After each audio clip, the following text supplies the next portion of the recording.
I got a question for you, Jennifer. I'm trying to find that book that you wrote. It was, what did you say? It was Lebectomy, How It Saved My Life, Volume 1. Where is Right. that at? So Okay, that's we the are one I'm still recording. in process of releasing. That they've had different issues with the alignments of the graphics and stuff, so it's not officially fully released. The Oh, one that's the latest that was successfully released is called Secret Success: The Evolution of Public Education in the Workforce.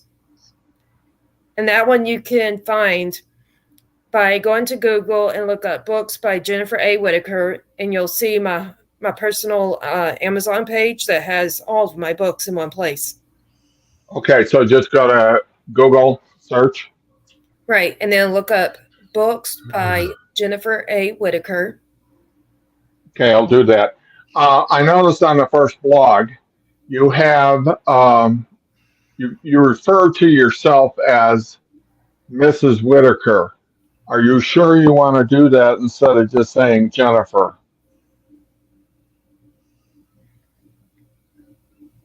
Do you realize we're on the podcast now, John? Yeah, we are recording. Oh, we're on the podcast? Oh my gosh. Sorry, guys. Here, everybody. Our humor. We're drinking John here. Getting full like we're having a meeting. I'm sorry. Welcome to another episode of the Compassionate Citizen Podcast. I am Emily. I'm your host today, along with Jennifer A. Whitaker. And we also have John Tyron with us. Special thanks to Marcus Hart of Transform You Media, the Disability Channel, and the PAC Channel for allowing us to have this show on their platform. So I'm pass over to you, Miss Jennifer. Hey there, everybody. Thanks for joining us. We welcome you here. Please be sure to subscribe, follow, and share our video today or podcast, whichever you're watching, wherever you find us. We want to welcome all to listen, and please leave comments. And we would love to see what you have to say. And you can also message us wherever you find us on social media if you would like to be on our podcast one day. And we can arrange a day and time that will actually be Emily you interact with. But we're always looking for people to feature, in addition to wanting to reach others who may be a part of the world of disabilities, which we call the world of ability, because all of us with different special abilities can all put into society in some way or another. And sometimes having some way we're different actually is a gift, such as a lot of us with autism are a lot better at being in creative fields than the typical people, like different arts and so forth. So in a sense, that's a special ability and not a disability. But we're reaching people of all sorts, no limitations. John, what do you have to share with the people and listening or watching? I am very disabilitied.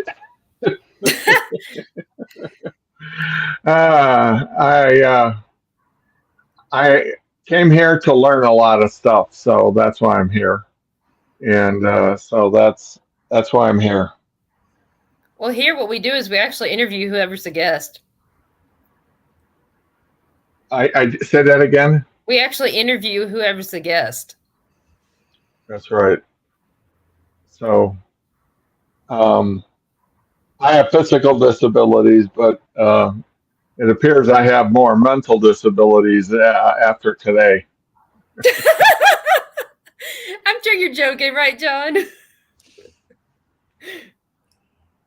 Now tell me you're joking. You have more mental disabilities? Yeah.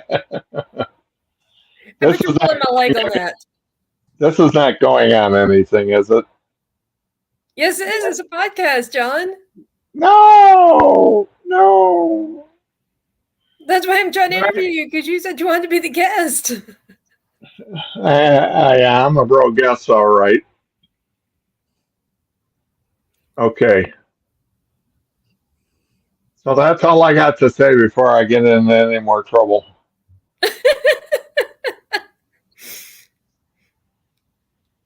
All right, then.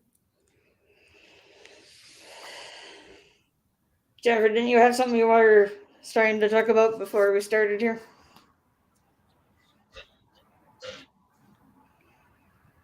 Oh, you're right. Okay. What I was starting to say is that often a lot of us go to the movies or concerts and we wonder what it's like to be a celebrity, or we wonder what it's like to be a famous. And so many people, just everyday people, it's so common for us to dream of becoming famous. And we think that these famous people, a lot of us think the famous people have the life. They've got all this money. They've got, different people that work for them, like even maids that work, full time instead of just once a month, like some people do, and so forth. That we think, they've really got the life that some of us would like. But then in reality, you question, or at least I question, does it really feel any different to be a celebrity? Like, to have that label, do you actually feel different? And I would say no, because I had quite an extraordinary experience this week. I in the last week or two since Jennifer A. Whitaker, have been here on Compassionate Citizen, which listeners, y'all may have seen me 3 weeks ago. It was 3 Wednesdays ago on here as well. But I've been doing this since November of 21 with Emily Goldmer and Kurt Roskov here on World of Ability with their Compassionate Citizen, specifically, podcast for Wednesdays. Knowing that, and that I've been for 20-something years an entrepreneur, where I've had up to 35 to 45 people working for me at one point before the pandemic, and so forth. And my company was serving, that company before it failed the pandemic was serving all of Greater Houston, Texas, Dallas, Fort Worth, Texas, and Austin, Texas area. And I've done that, entrepreneur, since I was 14. So a lot of people know me, but I never imagined what happened in the last 2 weeks when I was going to my regular Starbucks as just a regular, normal person, who doesn't have all these maids and everything that we see big celebrities like Michael Jackson with. And I went to the gym a few times, and just different encounters, even with doctors and people who are secretaries at my different doctors' offices, or people I see at different Starbucks, even the ones that I don't go to regularly. Even at the gym, I've encountered people in the last 2 weeks that have said that everybody knows who I am. And one kid that I would say was probably in either late elementary or early junior high told me yesterday that after his dad heard my name and said that he had already heard of me before, but I don't know if it was because of my books that I write and he's maybe read those or seen them, or if it's because he's seen me on one of the Compassionate Citizen episodes. But I was not used to that. I don't feel different than the normal person that goes to the grocery store, take an Uber, or otherwise getting around just to live an everyday life in a normal world. Because for those of you who have watched us before, you know that I'm in the Houston, Texas area. and that I am not in Hollywood or any of these other places where there are famous people. But give or take, I was called by multiple people a local celebrity, and that little kid, as well as some adults that as I stated, that I have encountered, said they considered me famous. If this is what fame is, it doesn't feel any different than just being someone of influence in the local community.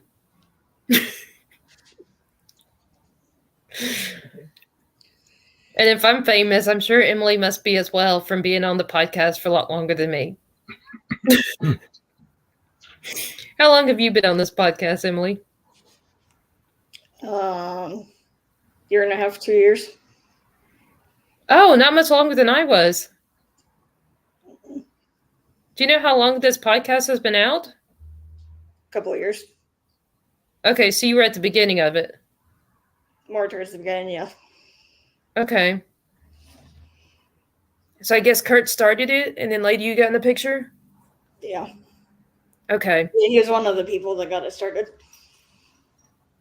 Right, okay.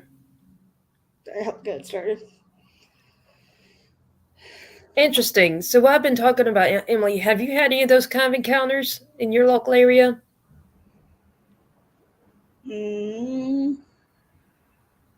Not sure. If I have, it's been a while. Do you not go out much or something? No, I do, but I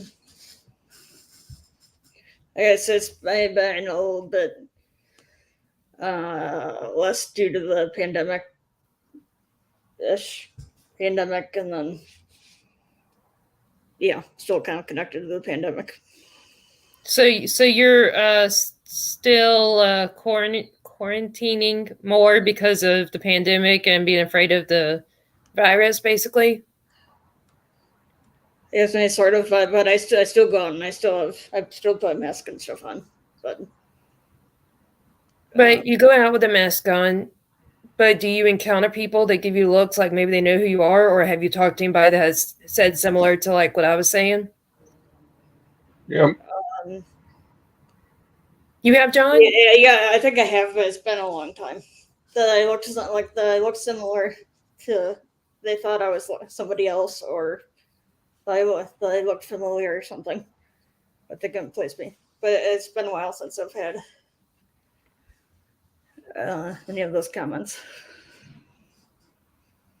Do you talk a lot to people, or are you kind of quiet to yourself when you go out? I wouldn't say I'm the most outgoing person ever. So you probably don't encounter a lot of people the way I do, because I actually initiate conversations. I approach people and ask them how they're doing, and that's how I initiate conversations. Yeah. So you don't approach people? No, I do.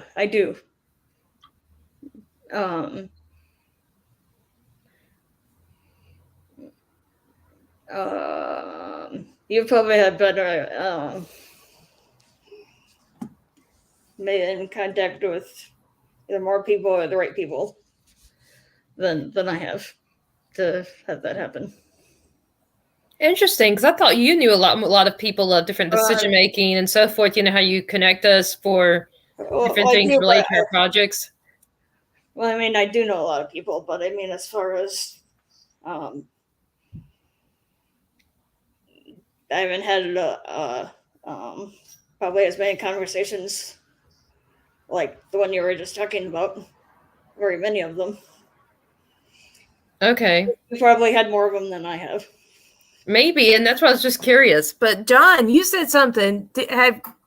Have you had something like what I was talking about? Say that again. I said, John, you started to say something. Have you had an experience like what I was talking about?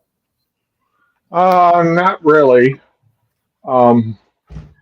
It might be a good idea not to ask me anything because I'm having a hard time hearing your questions. So I'm just here for moral support. All righty then. Moral and disability support. But a gifted person with special ability, because you still are excellent at making websites and at least search engine optimization in the ways that you have shared. So you may be Yes. disabled, but you are also abled. Yes. And that's what we Yes. talk about, is how we may have different disabilities, but how we are still also talented people that bring skill, craftiness, art, just different skills to the table. You know, like Right. this big deal, this big deal in politics about needing to have employers to have a higher percentage, like a certain minimal percentage of their employment, their employees' statistics being people who are disabled. Right. I've had a number of different jobs in my life, and I was a painting contractor at one time, but also I was a professional photographer for many years, and my family and I had started a wedding photography business, so I'm very good at photography. But when I became disabled, Mm-hmm. and had a hip replacement that could not be repaired, they had to cut out 4 inches of my femur bone. That's why I use a walker now, so I can no longer photograph most anything. So I can't really use the DSLR anymore like I did at one time.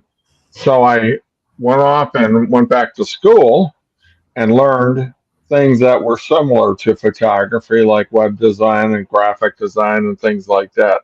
So I've learned a lot on how to present things in a format that looks really good and has a lot of great information on it. And that's very similar to what photography is in a lot of ways, on how it's presented and how it's set up. So if you have something that's printed out or on digital, like a website or something would be, so I've become very good at that. So um, it's not my first love, but it is, you know, it is whatever it is. I used to take and go on 3, 4 day jaunts and take all my DSLR equipment and go camping by myself and photograph certain wildlife and animals and things like that, and then come back.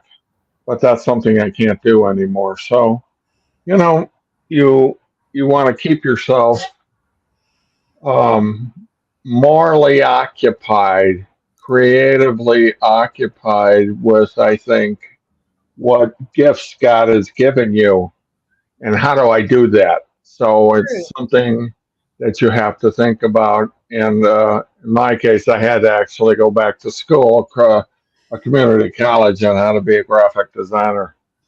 But I learned a lot of stuff in the meantime, and I actually learned a lot about um, Photoshop and things like that that I hadn't learned before.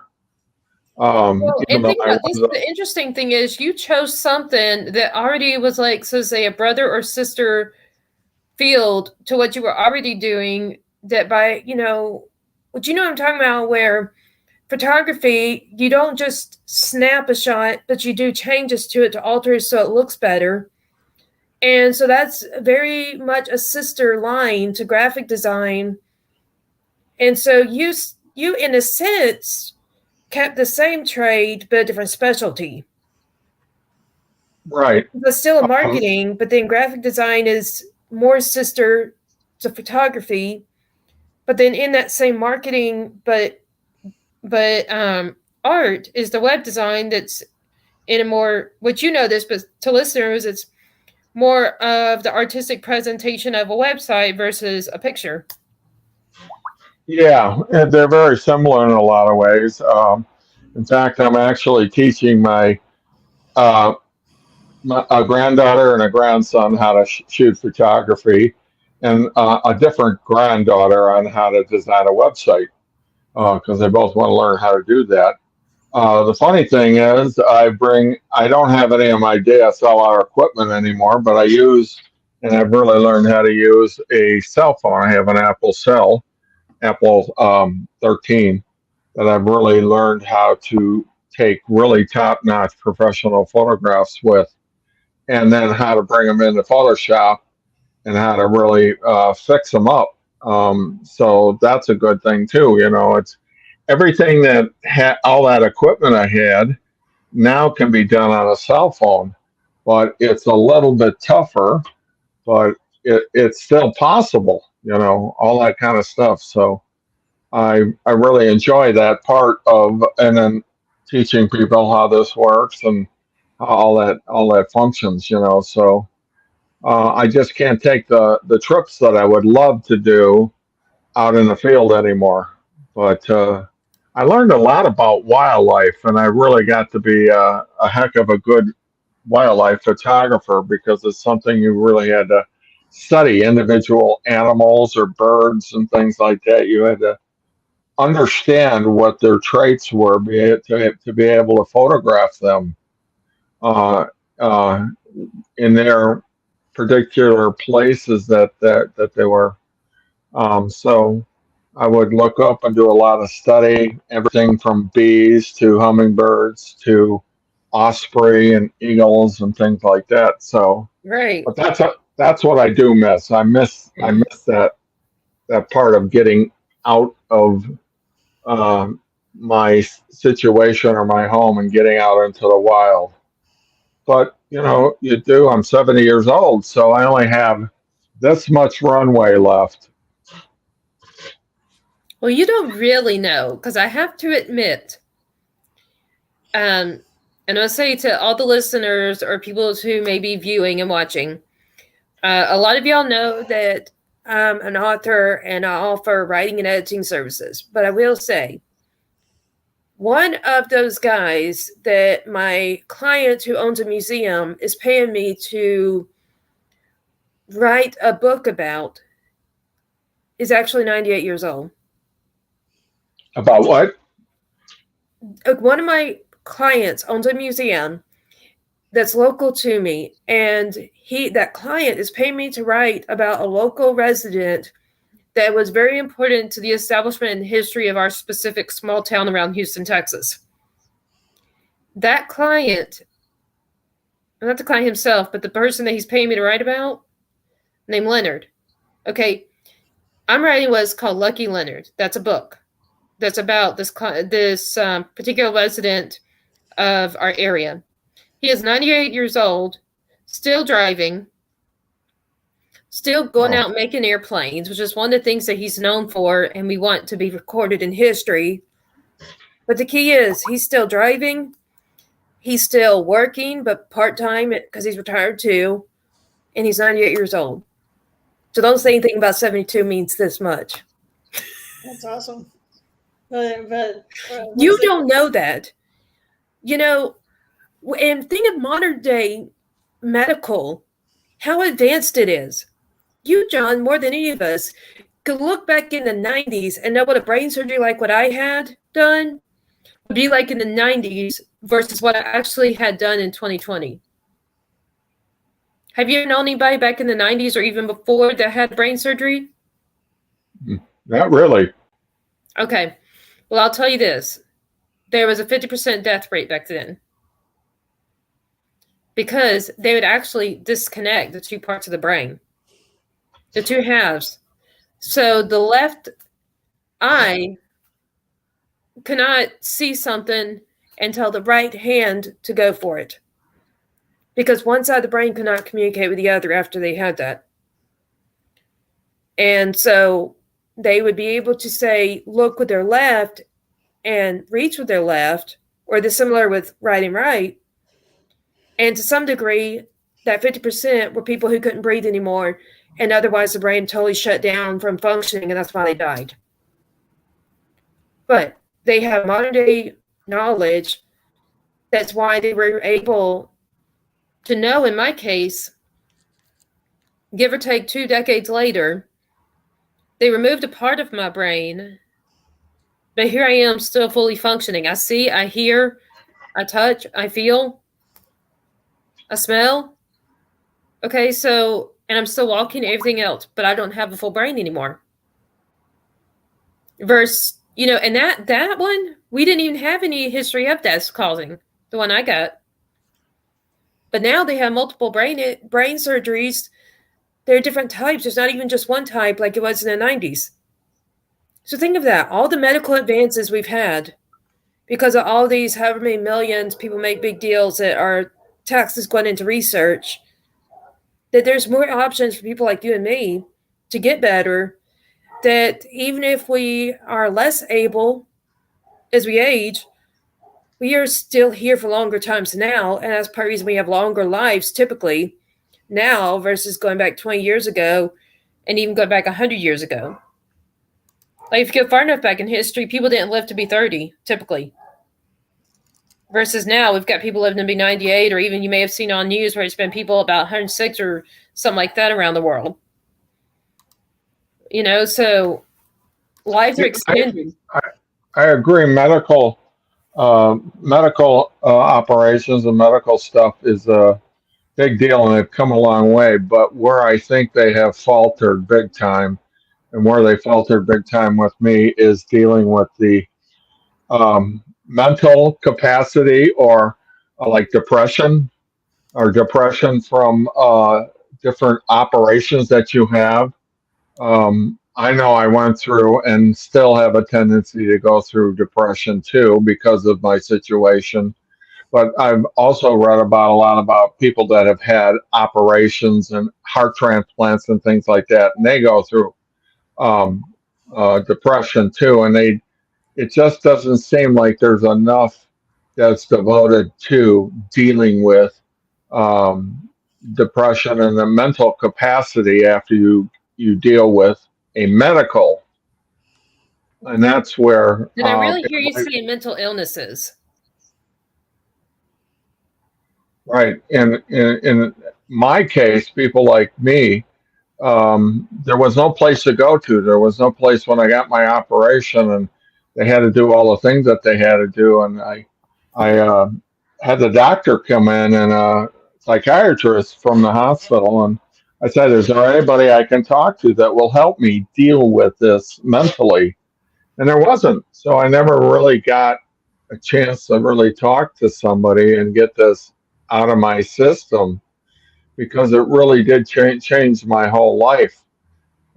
It's been 12 years now, but it's you can't get around. I got to use a walker, so there's a lot of things that I really needed to get help with mentally from the physical aspect.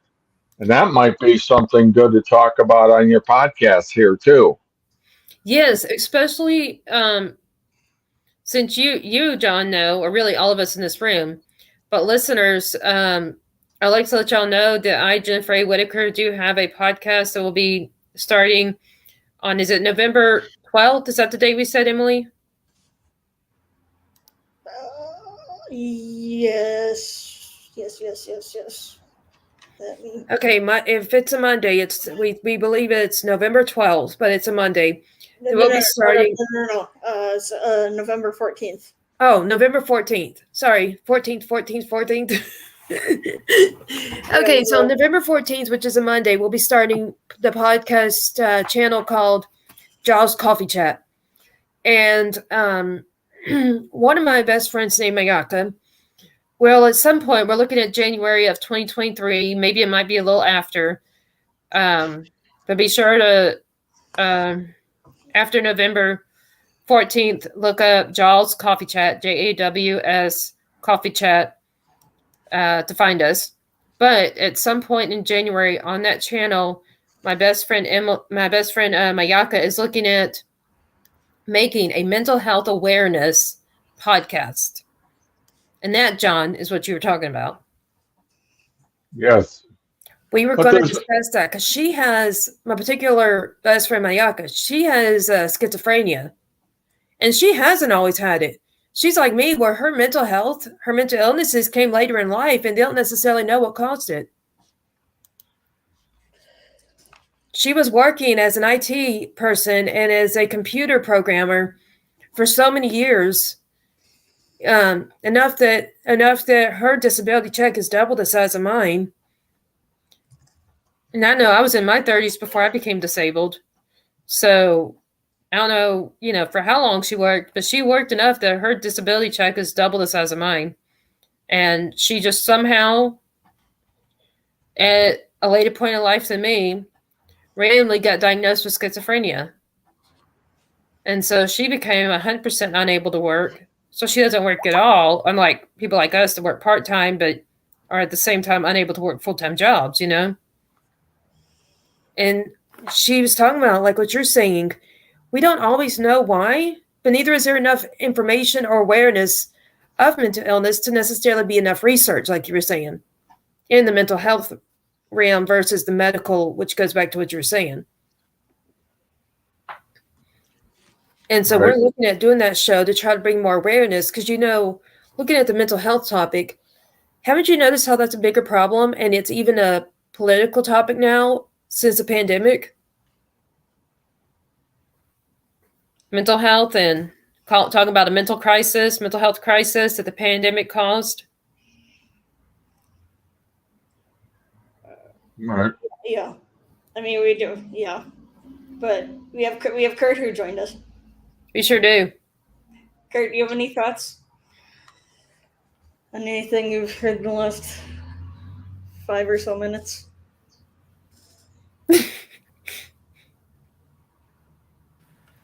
I'm completely void of thought. Was that sarcastic? So well, I mean, you know, we're talking about, you know, these major medical things, you know, like brain surgery, you know, and that's even an expression, you know, this shouldn't be so tough. It's not brain surgery. And so yeah, it's interesting to hear the advancements and your success, Jennifer. You know, so, but, you know, in the context of the Compassionate Citizens podcast show, vodcasting with YouTube and YouTube Live. So kind of what, you know, what I look at, you're talking about a disability check being, you know, bigger than yours and so forth. You know, this just kind of gets me thinking of, you know, how we sort out life and how community works, and, you know, the necessity of having networks to get things done. You know, a project like, you know, the Jaws Coffee Chat, you know, show that's starting in November. You know, we have a friend, Brian Gibson, who talks about, you know, teamwork makes the dream work. And I talk. Amen. What's that? Amen. That's true. Teamwork. Yeah, that's right. That really is the key. I have known that for so many years. I mean, I didn't know about, you say his name was Jim Cart, I think. Brian. Jim Bryant. Brian Yeah. Gibson, yeah, with Project Diamond. I haven't known about him, but the point that he made, I have known about that. And, you know, a lot of times in the pandemic and so forth, it's the lack of resources. We know we need it, but we don't have funds or other ways to get what we know we need. But definitely teamwork does make the dream work.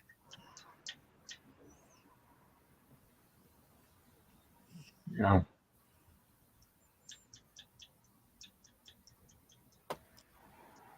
Getting disability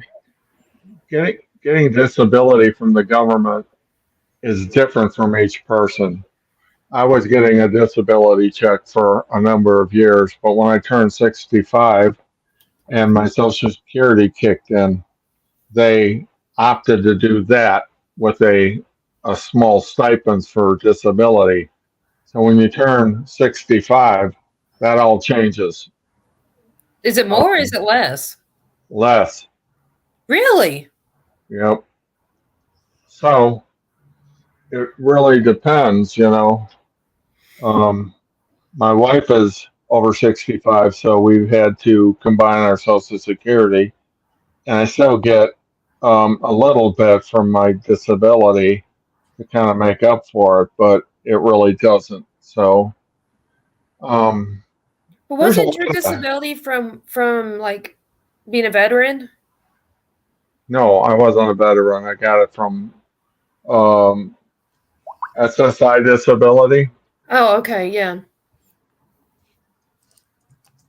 I was wondering because I was told that basically disability is your social security check that starts early in life, and that either it doesn't change or it goes up after you hit age 65 if you're already on it when you're working age. I guess it depends on how much money you have accumulated over the years of working. So Well, I guess And that I could mean, be these one, were, because what if and the maybe fact that I still works, I still pay taxes, means that it would be at that stage more because I'm still working, even though it's very part time. But because I'm still paying taxes into the system, even though I'm getting them out too. right. A strange thing happened to me though. I had to get and sell almost all of my business. I had to almost become poor because my operations were so expensive and I did not have insurance. Okay. Oh no. That might be another thing to talk about. I'm one of those people that did I went to India for my hip surgery because I couldn't afford it here in the United States. India is one of those countries that is very, very good when it comes to medical um, trips, they call them. Mm-hmm. They're really good at replacements and heart surgery and things like that. But um, and then I got infected when I came back to the United States, believe it or not, and that's when I started going through all the problems that I went through. My hip became infected, and I went through almost 9 operations trying to fight the infection. But for me to be able to be covered in the United States, because my operations were about $2 million, all total over a period of about 2.5 years, it costs a fortune. And even today, I have to take a lot of drugs that there was no way I can afford. So they've really limited me on what I can do, or I lose my medical. So medical is Are for a you one of those that's on country, Medicare? Because if you're at retirement age, you can be on Medicare. right? And I am on Medicare A and B and C, and I've got everything that covers me, but I still have to be very careful on how much I make, or I can get cut off. Oh, it's how much you So make. Oh, you're right. yeah, it's the United States, and I hate to say this, and it might hurt a lot of people, but our medical in the United States sucks. We are to there are so many people that if they want to get medical, they have to go in a poorhouse. They lose everything they got because they can't afford. So to be able to get the government to help them, they lose their job, lose their income, lose everything. The medical situation for a, a big country and a country that takes care of its people, it does not. And Kurt should know because a lot of military people aren't even covered. They have to beg for the United States of America to help them. And I have That's what another my friend that's what my little sister said, because my little sister is a disabled veteran. She was in the National Guard before she broke her back on duty, and she's now in law school, so she's considered by military definition disabled and no longer to serve in the military, but she's able to work in civil life. Um, but like the system refused to pay her disability and consider her a disabled veteran as far as a disability check from like a veteran's kind of disability check that she supposedly was uh, um, had a freedom to get if she, upon agreement to serve, that if she became disabled by war or other during service, that she could get some kind of military disability check for the rest of her life. And no, they fought her and they said, yes, we know that, whatever this certain thing that happened when you were on duty caused it, but it's not our problem. That's your problem. You need to go pay it on your own. And they even refused to pay her. They said, we're not going to pay you disability just because of that. You just go work another job. They fought her on it. And so she does not have what they say she has freedom for. That's part of the agreement of what she can receive upon agreeing to serve in the military. It's terrible. No other country, developed country in the world, does this to its veterans, but it doesn't do that. Other countries don't do this with the medical in their countries. It's amazing the medical coverage in England or Germany and things like that. The other thing that is really terrible too is you can go to college in Germany and France and some of these other countries for free. Here it costs an absolute fortune, and all this stuff of fifty to $75,000 to pay back and stuff like that. This country is really backwards in a lot of ways to help out just the regular American people. So it's like you got to fight tooth and nail to get any help, or you have to hire a lawyer, especially when it comes to disabilities. You got to hire a lawyer to fight for you. What is that? Especially the military. It doesn't make any sense to me. This country is really That's why backwards they in a lot of say ways. that power is money and money is power. Because exactly what you're saying, that's stuff that costs money in order to get money. So if you're poor, you're stuck poor. I'm not saying that's right. I'm just saying that's where the saying comes from. I don't understand how this country became so big and powerful, but it treats its people, its regular people, so poorly. It just does, and it really ticks me off in a lot of ways because if you're paying all these taxes and doing all this stuff, there's so little that you have to fight for. I know when I started with this whole thing of being disabled 12 years ago, it was amazing. All the paperwork and all the stuff I had to get. So you give up after a while. It screws up your mental disability too. Do I got to fight this? And sometimes you just want to give up. Well, yeah, because you feel like you have to constantly prove what you've already proven. It's true. What do you think about some of what we're talking about, Kurt? Don't look at me like that. All right, I'll look at you here. How about if I look at you like this? All right, here we go. Deep Thoughts with Kurt Roskoff. We're going to give you the new look, new and fresh from Special K, the Special K perspective. Now, John, you asked about Kurt going green. You asked about our country and how we got to be such a superpower. And so my opinion is that really only reflects 75% of our country. So I think what our discussion here is that 1 in 4 people get lost in this takeover and this assumptive consumption of human lives, slavery of the present day. Slavery in the world is at an all-time high. Human trafficking and the like, sex trafficking and, inequitable work, so the world is a whole messed up.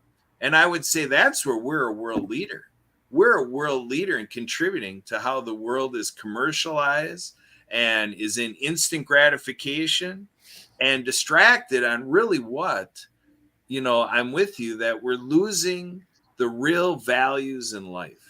And this is the credit that I give to the community of people with disabilities, because 20 years ago, 15 years ago, I was just cruising around, doing, networking. I was an EMT and stuff like this. And I was doing this, that, and the other thing, and just really off in a rut without even knowing it.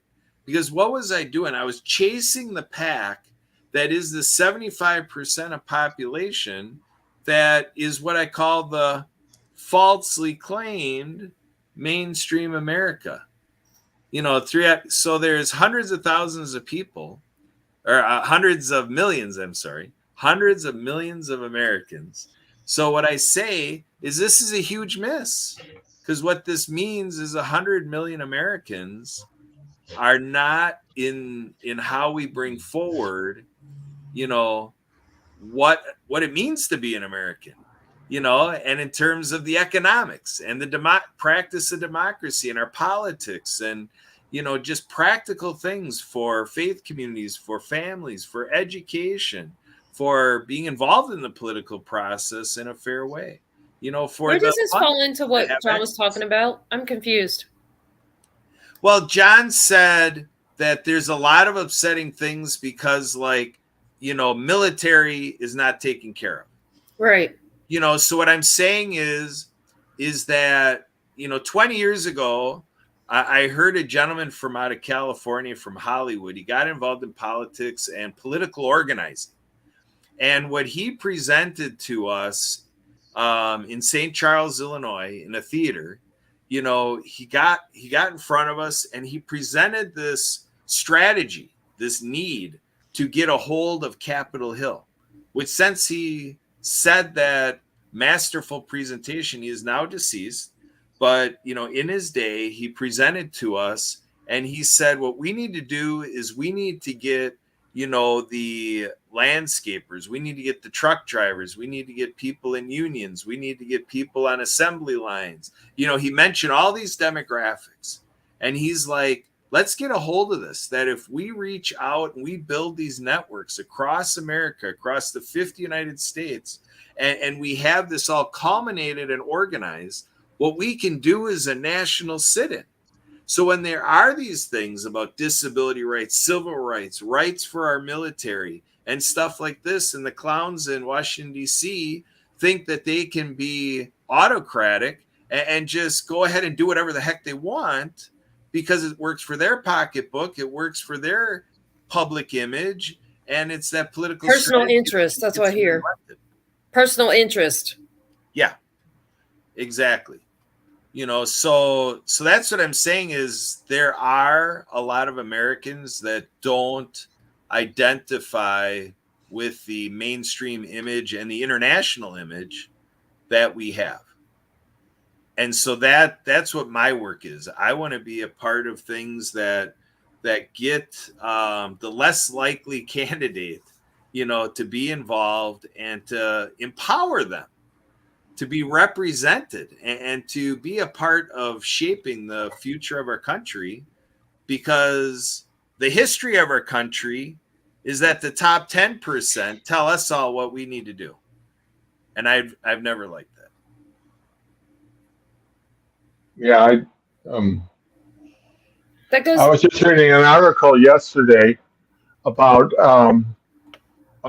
working the people that are running the country, the Senate and the different House of Representatives, and all these people, and how many of them are in Wall Street and are using their connections in Wall Street to become very rich.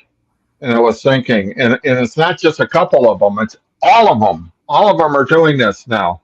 And I thought there was laws, and they said there was laws to stop them from doing that type of gambling in Wall Street. But all of them are doing it now. It's our country has become very corrupt in a lot of ways. Well, I hear that you're, in other words, you're saying the laws are against it, but they're not being enforced enough. Yeah, it's like everybody turns and puts their back to it. It's like we become like a third world country, like Russia. What's going on in Russia and behind the scenes with Putin?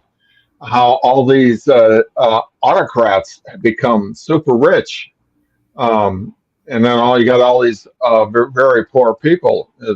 But it's not just here. Some of these things are happening worldwide, globally. Yeah. And we lost Kirk. Where did he go? I don't know. Yeah, he had something else he needed to get to. Oh, well, he didn't even tell us bye. So go ahead with what you were saying, though, John. Let's keep on. It's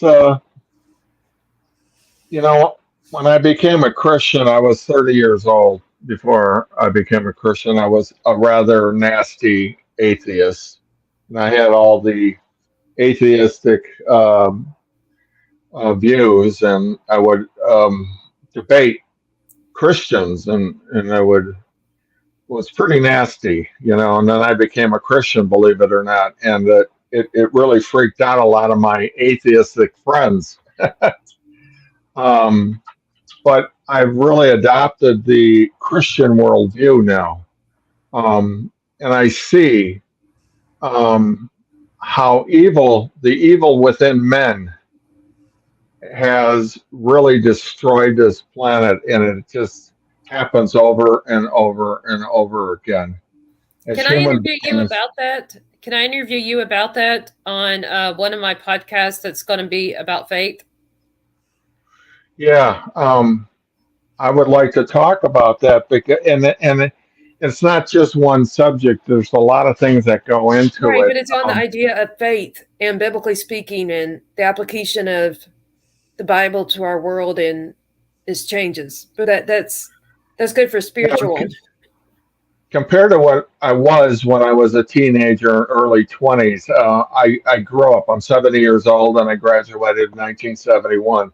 And the Vietnam War was going full bore, and there was all these riots going on all over the place, you know. And I was very pissed off. I was almost to the point of wanting to go to Canada, you know. But and I couldn't understand, why are human beings like this? Why do we keep doing this century after century, decade after decade? Why has this gone on since the beginning of mankind? When I became a Christian and pretty much answered all my worldview questions, I realized that human beings are evil at heart. We are evil, and we will do anything to protect ourselves, our family. But a lot of guys will jettison their families and let their families get caught up and get divorces and never see their kids again. Human beings are, so it changed me. It changed me to be totally different than I was at one time, and to look at human beings real differently. And there's not a whole lot of human beings that I trust. I don't have any human heroes anymore. I've eliminated all of them out of my life. And I find it interesting that we have all these movies about, like, the Heroes Club and Superman and all these Superheroes, we call movies. them. What? Superheroes, we call them. Yep. Because human beings desperately want something, a superhero. Okay. My superhero now is just Jesus Christ. He's my superhero, and there's no human being that will come even close. Amen. You know what I'm saying? Of course. And it's got to be that way. I know you understand that, but it's got to be that way, because human beings have this innate thing inside of us to do bad things and not to do right things. So, and I think one of the Bible says He removes our heart and gives us a new heart when we accept Him as Lord and Savior. Yeah, I needed a new heart, and I still need a new heart from time to time, because I can drop back into that depression stage and allow my old man to come back into me, and I realize that I've got to be very careful on that. Allow that to happen. Wait a minute. Getting depressed is not a change of heart. That's a change of mood. And yes, you know, I have depression too. I've talked about my seasonally affected depression, my situational depression, especially with the fact that I have two family members that we don't even know if they have days or weeks left to live, but they're at the end of their lives. I mean, we go through depression, at least situationally, with relatives that they were close to die, if never ever again. And there may be people like you and me that have clinical. But still, I mean, it's something that chemically happens in our brain that has been explained by chemistry as a shortage of two different natural hormones, dopamine and serotonin. Those are two natural hormones or chemicals our brains are supposed to produce. And that's why it's defined as a chemical imbalance, is because our brains are not naturally, because of whatever worldly thing going on, or even something physical like my brain surgery that caused me to have depression, okay, that it still is something physical chemical happening in the brain, regardless of if the world's causing it. Like, let's say with seasonally affected depression, that means my brain only produces those two chemicals when I'm in direct sunlight. So I have to spend a lot of time outdoors in order to not be depressed. Okay? Yeah. So in winter and other times it's not sunny, or like this where I'm just indoors and not in the sun, I get depressed. That is not an evil heart. That's something chemical happening in your brain. Yeah, it can be pretty complicated, and trying to We sort may through all feel this like stuff. we want to do things so we truly aren't interested, like how a lot of us may become suicidal, right? But Right. that's not an evil heart. That is something going on in our brain. So let's not confuse that with the whole idea of faith and having a godly heart, okay? That's a good point. That's a good point. After I got my operation and they finally got me out, I almost committed suicide, and they had to put me in a home for about Mm-hmm. 2 weeks. And they said it was situational depression because I had gone under the knife so many times. They had put what is that stuff they give you when they put you under the knife? Um, Anesthesia. I yeah, got your message, Emily. anesthesia. And I had anesthesia so many times within a short period of time, and I said it really made me screwed up too. But it's it just, and one of the things that does help me is when the type of business I'm in, web design. I'm kind of a loner. Okay, web designers are loners. Graphic artists are loners. They don't tend to have a tendency to work with a lot of people. So when we get together and talk and do things at collaboration, that helps me. That helps me a lot mentally. So that's Well, let's why, go on that. Okay. So you like the idea, the interaction. And yes, we need to wrap up. So let's go with this idea. How about because of that, you and I look at the calendar right now, set up a time that the three of us can meet to talk about this as part of my podcast. And that'll be one way that we regularly interact with you. But you can also be on the podcast. So we can also start what's our Jaws coffee chat whole goal, right? Is having podcasts. What do you think? Let's set a date and we'll make a regular system for me to interview you and we to talk about this whole idea. It seems like it's got a lot of yeah, stuff going on. It's heating up with a lot of ideas to share. right, right. As long as I don't have to shave my beard off, I'll Well, I'm do not it. requiring any of that of you. You can decide even how you dressed. I mean, presentable, obviously not pajamas, but you want to be professional. You want to be in a t-shirt like I am. I mean, shine who you are.